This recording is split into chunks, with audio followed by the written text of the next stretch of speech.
நம்ம எவ்வளோ வாட்டி ஜெயிச்சாலும் நீ தோத்தது மட்டுமே பேசுற உலகம் தான் அது. அப்படி பயந்துட்டே இருந்தோம்னா புது விஷயம் எதுவும் பண்ண முடியாது. இறங்கி அடிச்சிடணும்னு முடிவு பண்ணி தான் நலன் கூட போய் ஜாயின் பண்ணது. நலன் இருக்கிற ஒரே தைரியத்தில் தான் இந்த படம் பண்ண நான் ஒத்துக்கிட்டேன்னு சொல்லலாம். ஏன்னா இந்த படம் கத்தி மேல் நடக்கிற மாதிரி, ஒன்னு ஜெயிக்கனா இல்லாட்டி நம்மளை போட்டு காலி பண்ணிடுவாங்க இந்த படத்துல. அப்படி ஒரு ரிஸ்கான ஒரு சப்ஜெக்ட் ஒரு ஆக்டருக்கு. அவருடைய கான்வாய் போயிட்டே இருக்குமா ராதாகிருஷ்ணன் ரோட்ல. அப்போ வந்து கால் இல்லாத ஒருத்தர் அங்கே வந்து டெய்லி நின்று காலில் பார்ப்பாராம் கார் போகும்போது. ஏப்பா டெய்லி காலில் வந்து நிற்கிறேன், எதுக்குப்பா இங்கே நிற்கிறேன்னு கேட்டதுக்கு அவருன்னு உன்னை பார்க்கவா போறாரு, வண்டி வேகமாக போகுதுன்னு சொன்னதுக்கு அவர் சொன்னாராம், கோயிலுக்கு நம்ம போறோம், சாமி நம்மளை பார்க்கணும், நான் போறோம், நாம தானே சாமியை பார்க்க போறோம், நான் தான் அவரை பார்க்க வந்தேன்னு சொன்னாராம். இப்படியே போயிட்டு இருந்த கார் ஒரு நாள் நின்றுருக்கு. அவரே இறங்கி வந்திருக்காரு, கையில எவ்வளவு பழங்குதுன்னு தெரியாது, எடுத்து கொடுத்துருக்காரு, கடை வச்சு பொழைச்சிக்க, பீடி சிகரெட் விற்க கூடாதுன்னு சொல்லியிருக்காராம். ஸோ இப்படி அவர்கிட்ட அவரை பத்தி இன்சிடென்ட்ஸ் வந்துட்டே இருக்கு. ஸோ அவரோட கோடான கூட ரசிகர்கள் எல்லாரும் இருக்காங்க. அவங்க எல்லாரும் நிச்சயமா நாங்க திருப்திப்படுத்துவோம் நம்புறேன்.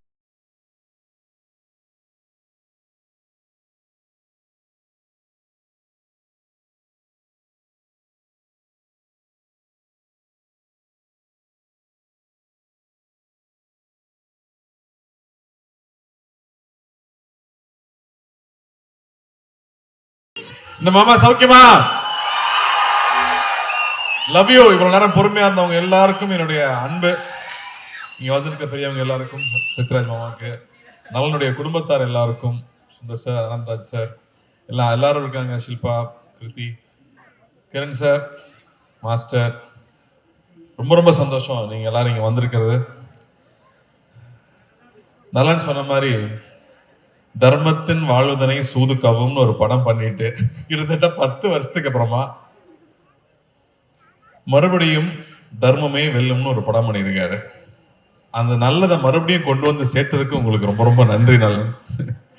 நலன் பாத்தீங்கல்ல, இதுதான் நலன். எல்லாருக்கும் ஒவ்வொரு டைரக்டர்ஸ் பிடிக்கும். ஆனா எனக்கு தெரிஞ்ச நிறைய டைரக்டர்ஸ்க்கு பிடிச்ச ஒரு ஆள்னா நலன் குமாரசாமின்னு சொல்லலாம். நான் எந்த செட்டுக்கு போனாலும் பசங்க சொல்லுவாங்க, சார் நலன் சார் படம் பண்றீங்களா, நலன் சார் படம் பண்றீங்களான்னு. அவ்வளவு ஃபேன் பாய்ஸ் இருக்காங்க அவங்களுக்கு. இவ்வளவு நாள் காய போட்டது பெரிய தப்பு. அவங்க எல்லாரும் வெயிட் பண்ணிட்டு இருக்காங்க இந்த படத்துக்காக.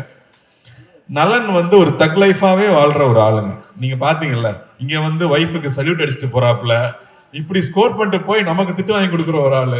எல்லாத்துக்கும் அவர்கிட்ட வேற ஒரு பிலாசபி இருக்கும், சனா சொன்ன மாதிரி வேற ஒரு பிஹேவியர் இருக்கும். சுதுக்கவும் பார்த்துட்டு இந்த ஒரு டைலாக் வச்சிருப்பாருல்ல, இந்த வேலையை செய்யறதுக்கு ஒரு குருட்டுத்தனமான முட்டாள்தனம் வேணும், ஒரு குறுக்குத்தனமான புத்தாள்தனம் வேணும்னு. உண்மையாவே நலன் படம் பண்றதுக்குமே அது தேவை. ஏன்னா அவர் சொல்ற ஐடியாவை புரிஞ்சுக்கிறதுக்கு கொஞ்சம் நேரம் ஆகும். அந்த ஐடியாவை புரிஞ்சுக்கிட்டாலும் நம்ம அதை இமேஜின் பண்ணவே முடியாது. எனக்கு 1001 அந்த மாதிரி ஒரு அனுபவம் இருந்துச்சு. செல்வராகவன் ஒரு சீன் எழுதியிருப்பாரு, அந்த சீனை புரிஞ்சுக்கிட்டு நடிக்கலான்னு ட்ரை பண்ணா ஒண்ணுமே புரியாது. அவர் வந்து எக்ஸ்பிளைன் பண்ணா மட்டுமே தான் அது புரியும். அப்படி நலனுடைய ஒவ்வொரு விஷயமும் வேற ஒரு பேரலல் வேர்ல்ட்ல ஒரு இமேஜினேஷன் இருக்கும். ஸோ அப்படி எனக்கு நலன் கூட ஒர்க் பண்ணது ரொம்ப ரொம்ப சுவாரஸ்யமா இருந்துச்சு.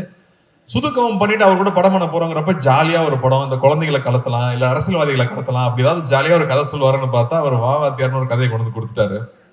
மறுபடியும் பெரிய சவால். உண்மையா அந்த கதையை கேட்டுட்டு நலன் கூட ஒர்க் பண்ணணும்னு அவ்வளவு ஆசையா இருக்கு. ஆனா இந்த கேரக்டர் நம்மளால செய்ய முடியுமா, நம்ம மெமிக்ரி ஆர்டிஸ்ட் எல்லாம் கிடையாது, நமக்கு இது வருமான நைட்லாம் எனக்கு தூக்கமே வரல. அப்போ வந்து நம்ம நிறைய அந்த கோட்ஸ் எல்லாம் பார்ப்போம் இல்லையா, நம்ம அந்த மோட்டிவேஷனல் வீடியோ எல்லாம் பார்த்துட்டு இருப்போம்ல நைட்ல தெம்பு வேணும்னா. அப்படி பார்க்கும்போது அதுல ஒரு விஷயம் பார்த்தேன். சொல்றேன், சொல்லி முடிக்கிறேன். சோ அந்த வீடியோல வந்து ஒரு விஷயம், எந்த விஷயம் உங்களை ரொம்ப பயமுறுத்துதோ, நம்ம எதை பார்த்து ரொம்ப பயப்படுறோமோ அதை போய் நம்ம ஃபேஸ் பண்ணிடணும், அங்கதான் growth இருக்குன்னு சொல்றாங்க, அங்கதான் நீ அடுத்த கட்டத்துக்கு போக முடியும்னு சொல்றாங்க. அப்போ இது ஒரு லைஃப் தான், நம்ம ரொம்ப திரும்ப திரும்ப வந்து பயந்துட்டே இருக்க முடியாது. நம்ம எவ்வளவு வாட்டி ஜெயிச்சாலும் நீ தோத்தது மட்டுமே பேசுற உலகம் தான் அது. அப்படி பயந்துட்டே இருந்தோம்னா புது விஷயம் எதுவும் பண்ண முடியாது. இறங்கி அடிச்சிடணும்னு முடிவு பண்ணி தான் நலன் கூட போய் ஜாயின் பண்ணது.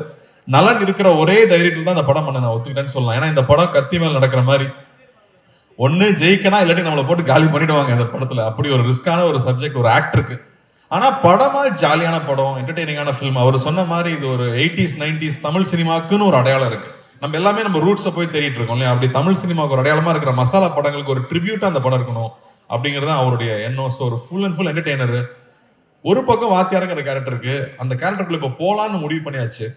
உள்ள போனா அவர் ஒரு பெரிய கடல், புரட்சி தலைவர், மக்கள் திலகம், பொன்மன செம்மல்னு அவர் மக்கள் அவருக்கு வச்சிருக்கிற பேர் அவ்வளவு பெரிய பேர். அவரை பத்தி பேசினாலே புல்லரிக்குது எனக்கு. ஏன்னா அவரை பத்தி தெரிஞ்சுக்க ஆரம்பிச்சது இந்த படத்துக்குள்ள போனதுக்கு அப்புறம் தான்.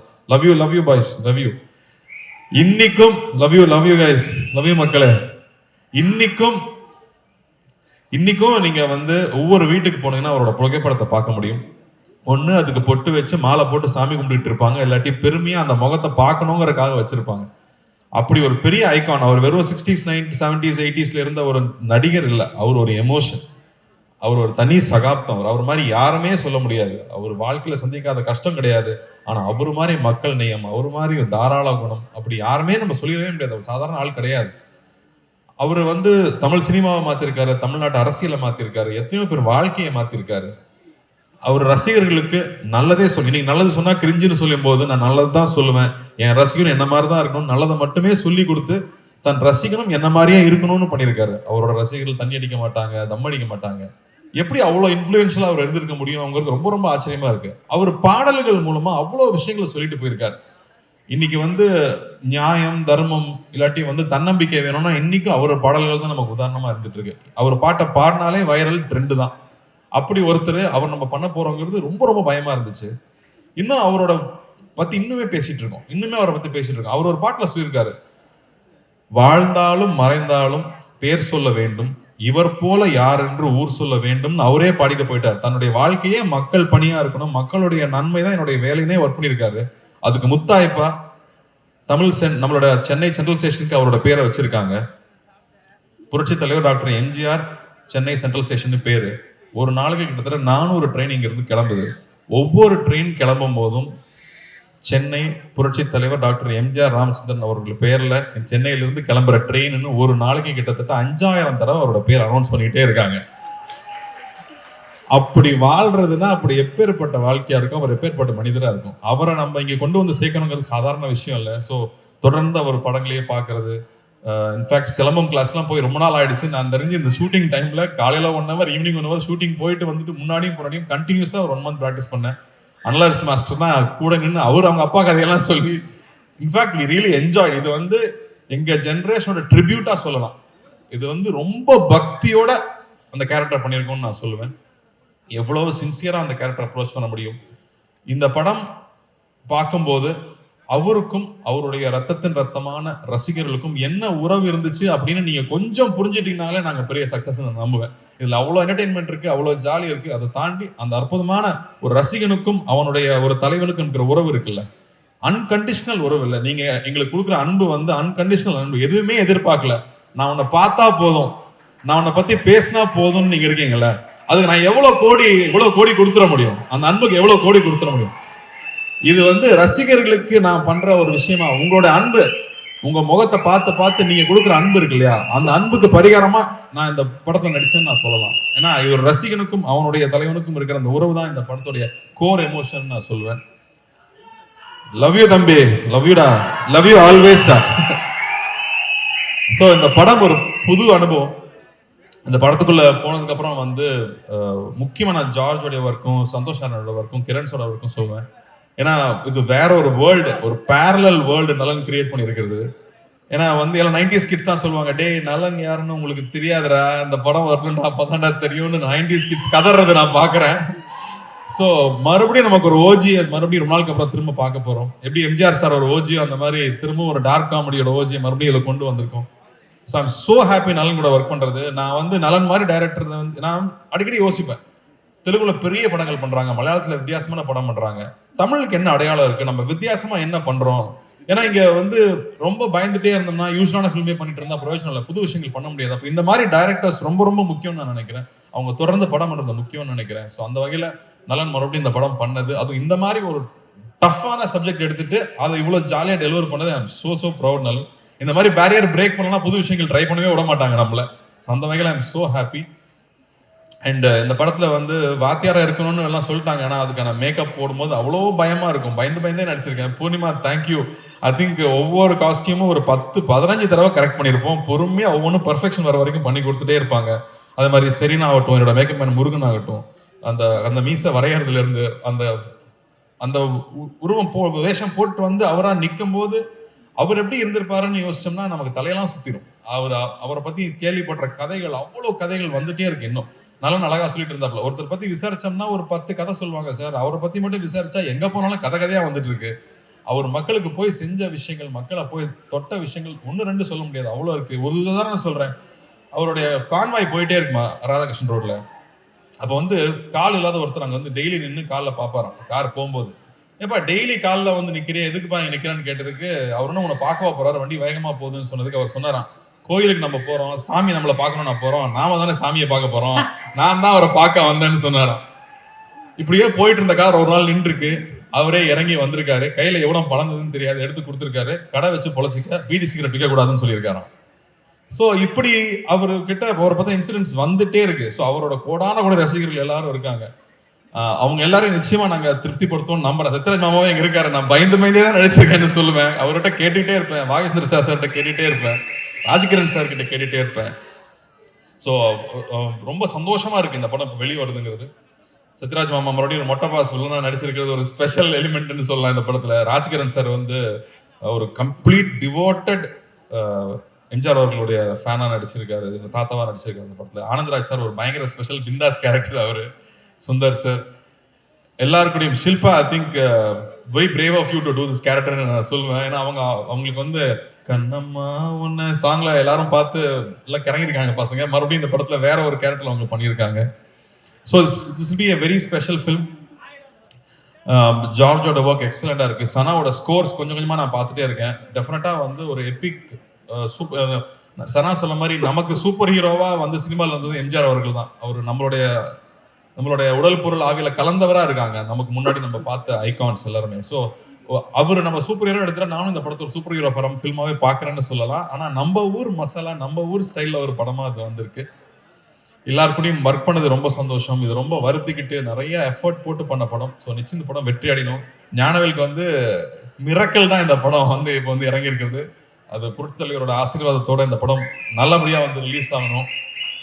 உங்க எல்லாருக்கும் ஒரு பெரிய அன்பு, பெரிய நன்றி இங்க வந்து இதை கலந்துக்கிட்டு வாழ்த்துனதுக்கு.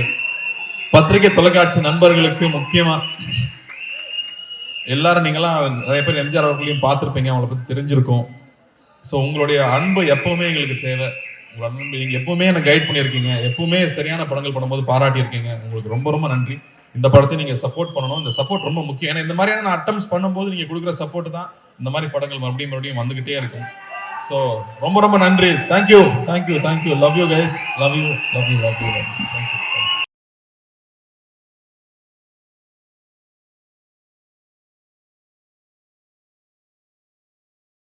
ஒரு 5 பசங்க பொடி பசங்க நடிச்சிருக்காங்க. Hello guys. அவங்க எல்லாருக்குமே இது புதுசு. அதே மாதிரி கிருத்திக்கு ஃபர்ஸ்ட் தமிழ் படம். எல்லாரும் கீர்த்தின்னு கூப்பிடுறாங்க, எனக்கு கோவம் வரும். அது கிருத்திங்க அப்படின்னு. அதுவும் இல்லாம அவங்க வந்து நான் சின்ன வயசுல இருந்து உங்க ஃபேன்னு சொல்லி நம்மளை வெக்கப்பட வச்சிருவாங்க. செட்டுக்கு வந்து நம்மளை வெக்கப்பட வைக்கிற ஒரே ஆள் கிருத்தி தான். அவங்கள பாக்குறதுக்கே பயமா இருக்கு எனக்கு. ஆல் தி பெஸ்ட் கிருத்தி, ஒரு கிரேட் டான்ஸர். ஃபர்ஸ்ட் டே ஷூட்ல வந்து அப்படி கால் மேல கால் போட்டு உட்காந்து what can I do for you அப்படிம்பாங்க. நம்ம ஜாலி டு மீட் யூன்னு சொல்லணும். I think the way she carried herself. வரும் the way she research for the character, the way she came and did it. அவ்வளோ அழகா பண்ணியிருந்தாங்க. You have a bright future, keep working hard. And இந்த இடத்துல நான் வந்து எப்படி நலன் வந்து சரண்யா பார்த்து சல்யூட் வச்சு ஒரு தேங்க்ஸ் சொல்லிட்டாரு, அது மாதிரி நானும் ரஞ்சினிக்கு ஒரு சல்யூட் வச்சு தேங்க் பண்ணிக்கிறேன். ஏன்னா அவங்க சப்போர்ட் இருந்தால் தான் நம்ம இங்கே வந்து வேலை செய்ய முடியும். அதே மாதிரி ஞானவேலுக்கு இந்த படம் பெரிய வெற்றி அடையணும், பெரிய லாபம் தரக்கூடிய படமா வரணும்னு நான் ஆண்டவனை வேண்டிக்கிறேன். Thank you thank you thank you. Ravi, thanks for coming. Thank you thank you. And Karthi sir அதே குரல் ஒரு அழகான கேள்வியோட உங்களையும் சந்திக்கணும் நீங்க இருக்காங்க. வாங்க சார், வாங்க ப்ளீஸ். தம்பி கார்த்தி, எப்படி இருக்கீங்க? நல்லா இருக்க ஐயா. 1001 திரைப்படத்துல என்னுடைய ரசிகரா நடிச்சேன். பொன்னியின் செல்வன் திரைப்படத்துல நான் ரொம்ப ஆசைப்பட்ட வந்தியத்தேவன் கதாபாத்திரத்துல பல வருஷம் கழிச்சு அது உங்களுக்கா அமைஞ்சது. நடிகர் சங்கத்துல நான் இருந்த பதவியில தான் நீ இருக்க. நமக்குள்ள எவ்வளவு ஒற்றுமை பத்தியா? உண்மையா சொல்லணும்னா உங்க ஆசீர்வாதம் எப்பவுமே எனக்கு வேணும். நான் பல நாள் பல சோதனைகள் இருக்கும்போது உங்களை நினைக்காம போனதே இல்லை. அந்த ஷார்ட் டைரக்டர் ஆக்ஷன் சொல்றதுக்கு முன்னாடி ஐயா நீங்க உள்ள இருந்து நடிச்சுக்கங்கன்னு சொல்லிட்டு தான் ஒவ்வொரு ஷாட்லையும் நடிச்சிருக்கேன். ஸோ வந்து மானசீகமா அவரை நான் தலையிலிருந்து கும்பிட்டுக்கிட்டே இருந்திருக்கேங்கிறது தான் உண்மை. உங்களை வணங்கிட்டே தான் இருந்திருக்கேன். என்னோட ஆசீர்வாதம் உனக்கு எப்பயுமே இருக்கும். என்னுடைய அன்பு தம்பி சிவகுமார் என்னுடைய மிகப்பெரிய ரசிகர்னு உங்க எல்லாருக்கும் தெரியும். நீங்கள் என்ன மாதிரி நடிக்க போறீங்கன்னு அவர்கிட்ட சொன்னதுக்கப்புறம் அவருடைய முதல் ரியாக்ஷன் என்னவா இருந்தது?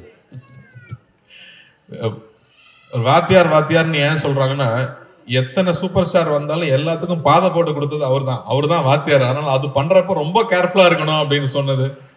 அண்ட் அதுக்கு எவ்வளவு மெனக்கெட்டுக்கணுங்கிறது. அப்பா கூட அவர் நடிச்சிருக்காரு. அப்ப வந்து சில ஆக்டர்ஸ் இருப்பாங்க, அவங்களுக்கு வந்து அடிக்கிற மாதிரி நடிக்கிற சீன் இருந்ததுன்னா அடிச்சிருவாங்களாம், அப்பதான் ரியலா இருக்கும்னு. அப்ப அப்பாவும் போய் அவர்கிட்ட சொல்லியிருக்காரு, இந்த மாதிரி ஆனா நீங்க அடிச்சிருக்கனே, நீ நடிகன் தானே, நான் அடிக்கிற மாதிரி நடிக்கிறேன், நீ அடி வாங்கின மாதிரி நடின்னு சொல்லுவாராம். சோ அவ்வளவு கேர்ஃபுல்லா பாத்துக்கு வரான் ஒவ்வொரு ஆர்டிஸ்டையும். இன்னைக்கு இருக்கிற ஸ்டண்ட் யூனியன் ஆகட்டும், இன்னைக்கு இருக்கிற நடிகர் சங்கம் ஆகட்டும், எத்தனையோ சின்ன சின்ன யூனியன் ஆரம்பிச்சது அவர் தான். ஏன்னா எப்பவுமே அடுத்தவங்க நல்லா இருக்கணும்னு சொல்லி ஒவ்வொரு திட்டத்தையும் பிளான் பண்ணது அவரா தான் இருக்காரு. எல்லாத்துக்கும் முன்னோடியா அவரா தான் இருந்திருக்காருங்கிறது ரொம்ப ரொம்ப பெருமையான விஷயம் நமக்கு. அதனாலதான் அவர் என்னைக்குமே என்றும் மார்க்கண்டேனாவே இருக்கார். வாழ்த்துக்கள். நன்றி, நன்றிங்க. அப்புறம் காத்து வாவாதியாரேன்னு சொன்ன உடனேயும் கூப்பிட்ட குரலுக்கு முதல் நாளா நான் வந்து நிற்பேன். நீயும் அப்படிதான் நினைக்கிறேன், அப்படிதானே? அவரை பார்த்து கத்துக்கிட்டாதவங்களே யாருமே இருக்க முடியாது. யாரு என்ன கேட்டாலும் இல்லைன்னு சொல்றதே இல்லை. அது 2-3 வகை சொல்லுவாங்களாம். இருந்தா கொடுக்கறது, இருக்கிறதுல கொஞ்சம் கொடுக்கறது, இருக்கிறதையே கொடுக்கறது. இவர் இருக்கிறதையே கொடுக்குற ரகம். சோ அவங்க கிட்ட இருந்து தான் நிறைய கத்துக்கிறோம். எப்படி அடுத்தவங்களுக்கு செய்யணுங்கிறது அவங்க கிட்ட தான் கத்துக்கணும். சோ முடிஞ்ச அளவுக்கு உங்களை மாதிரியே யார் எந்த உதவி கேட்டாலும் இல்லைன்னு சொல்லாம நம்மளால முடிஞ்சதை செய்யணுங்கிறது உங்ககிட்ட இருந்து கத்துக்கிட்டது தான் நினைக்கிறேன். அது அப்பாவோட வளர்ப்புன்னு நினைக்கிறேன். வாழ்த்துக்கள். நன்றி, ரொம்ப நன்றி. வாவாதியார் திரைப்படம் மிகப்பெரிய பிளாக் பஸ்டர் அமைகிறதுக்கு என்னுடைய மனமார்ந்த வாழ்த்துக்கள். தொடரட்டும் உன் பணி, மக்களுக்காகவே அர்ப்பணி, வாழ்க வளர்க. இங்க இந்த தருணத்துல வந்து எம்ஜிஆர் ஐயாவே வாழ்ந்துட்டு இருக்கிறவங்க நிறைய பேர் வந்திருந்தாங்க. அவங்க எல்லாருமே எனக்கு ஹெல்ப் பண்ணிருக்காங்க படத்துல. சோ அவங்களுக்கும் இந்த வகையில நான் நன்றி தெரிவிச்சுக்கிறேன். அவங்க எந்நேரமும் அவரை மாதிரியே மேக்கப் போட்டு ஒவ்வொரு ஊரா போய் நடிச்சுட்டு வர்றவங்க.